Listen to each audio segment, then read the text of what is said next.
بسم الله والصلاة والسلام على رسول الله. أهلا بكم. النهاردة هنعمل وصفة جميلة. ممكن تستخدميها سندوتشات أو تعملي جنبها رز، بتكون وجبة جميلة. هنعمل الشاورما. هنحتاج مع بعض نص كيلو من اللحمة، هنقطعه مع بعض. ومعايا هنا من كل حاجة 2 فلفل رومي وفلفل حار اختياري و2 طماطم و2 بصلة. هنستخدم واحدة في التتبيلة والتانية هنستخدمها عند ما نيجي نسوي الشاورما اللي معانا. هنقطع مع بعض الشاورما.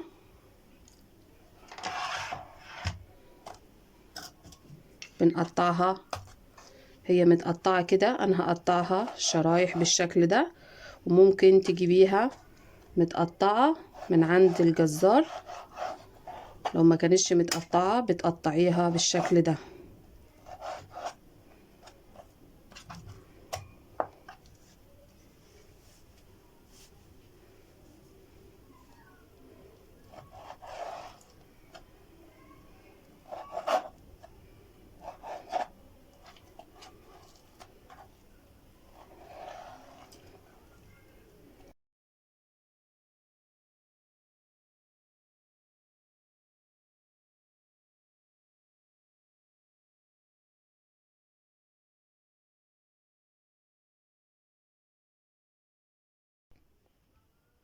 قطعت الكمية كلها، ومعايا هنا حتة ليا بقطعها كمان مع اللحمة.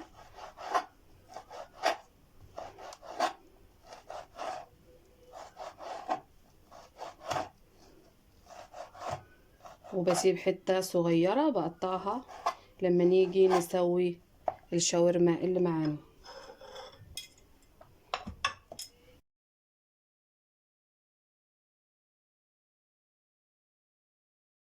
هقطع الخضار.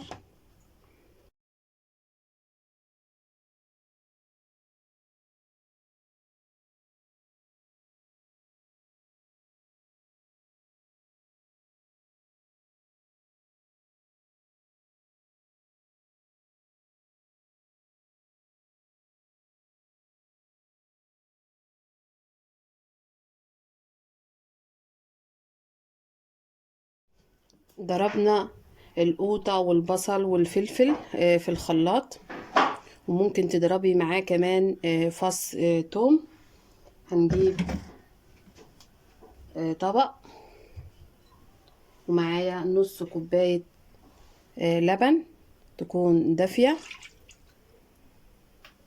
لو هتعملي كيلو هتحتاجي كوباية لبن. احنا علشان هنعمل نص كيلو فهنستخدم نص كوباية من اللبن، وممكن تستخدمي زبادي، علبة زبادي بدل اللبن.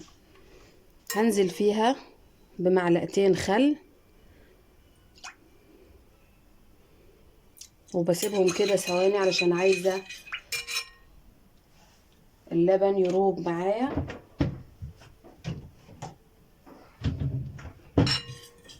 شايفين اللبن راب معايا ازاي؟ بنزل بالخلطة اللي فرمناها في الخلاط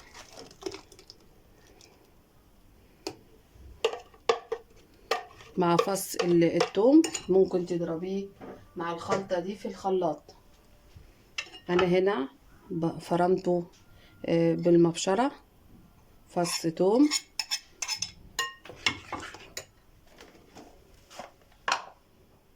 معايا نص معلقة من الملح، معايا نص معلقة صغيرة من الفلفل الاسود،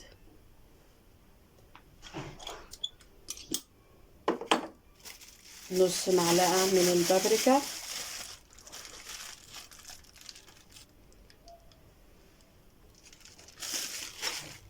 سنة قرفة،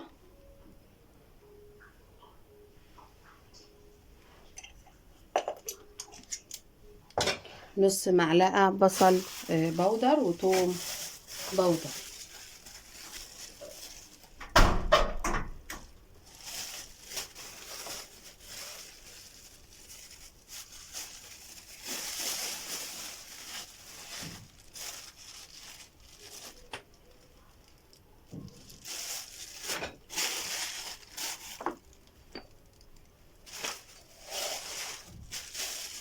ومعايا كمان كركم حوالي ربع معلقة صغيرة من الكركم. وبقلب الكلام ده كله مع بعض، وبضيف كمان معلقة من خلطة الشاورما اللي في الأكياس. بضيف معلقة كبيرة بالشكل ده، وبقلب كله مع بعض، وبنزل باللحمة اللي معايا، وبقلب كله مع بعض في الخلطة الجميلة اللي معانا هنا. وممكن تعمليها قبلها من بالليل وتسيبيها في التلاجة، وتاني يوم تستخدميها، او تسيبيها في التتبيلة على الاقل 3 ساعات.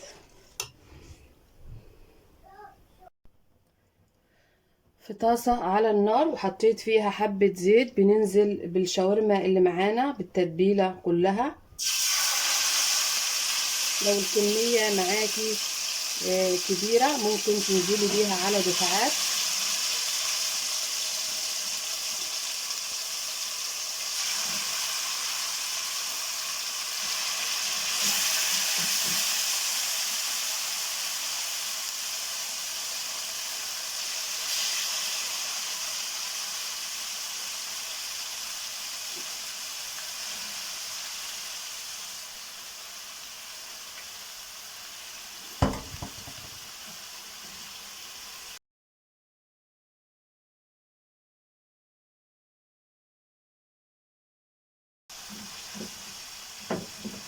وبقلب كده اللحمة مع التتبيلة، مش بصفي اللحمة من التتبيلة علشان التتبيلة هي اللي بتديها الطعم الأصلي للشاورما.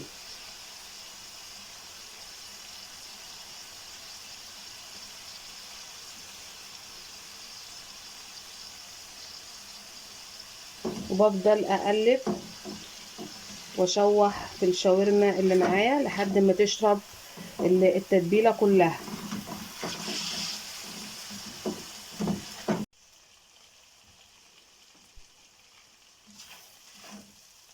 دي الشاورما بعد ما سيبناها حبة في التتبيلة وشوحناها مع التتبيلة لحد ما شربت التتبيلة اللي فيها كلها.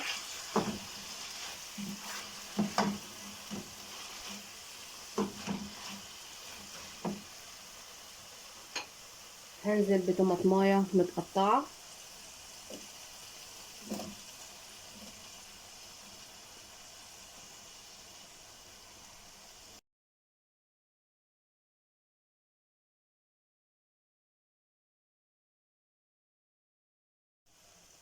بعد ما قلبت القوطة بنزل بالفلفل اللي معايا،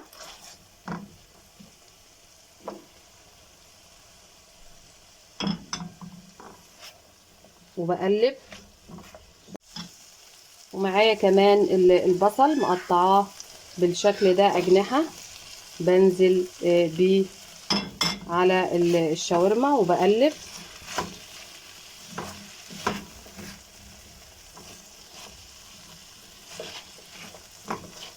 ولو انتي بتحبي الخضار الفلفل والبصل بيجرش بخلاص بتطفي النار على الشاورما. ولو حباه يستوي شوية بتسيبيه دقيقة وبتقلبي وبعدين بتطفي النار.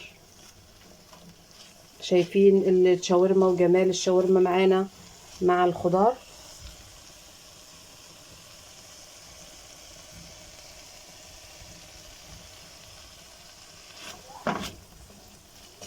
بقلب كده ثواني الخضار كله مع بعض وخلاص الشاورما بتكون جهزت معانا، وهنجهز السندوتشات مع بعض.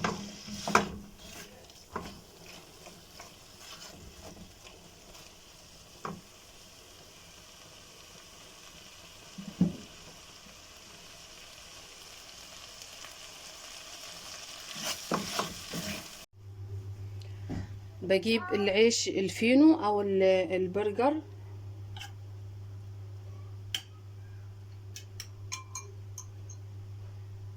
بنحط الطحينة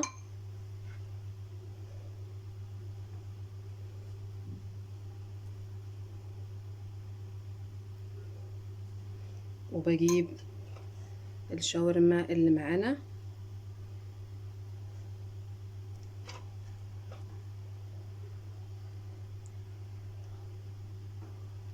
عندك زيتون او خيار ممكن تضيفيه للساندوتش.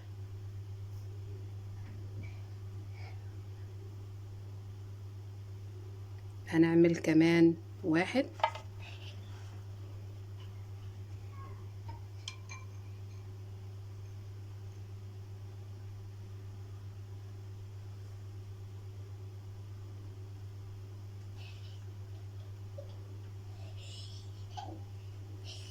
بحط الطحينة ونحط الشاورما،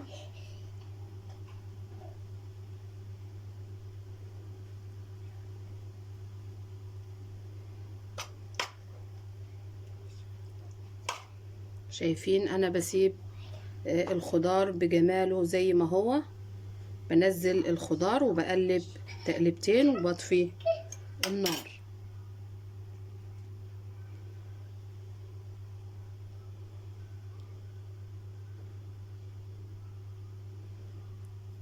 وبألف هنا. وبقدم الساندوتش مع بطاطس محمرة.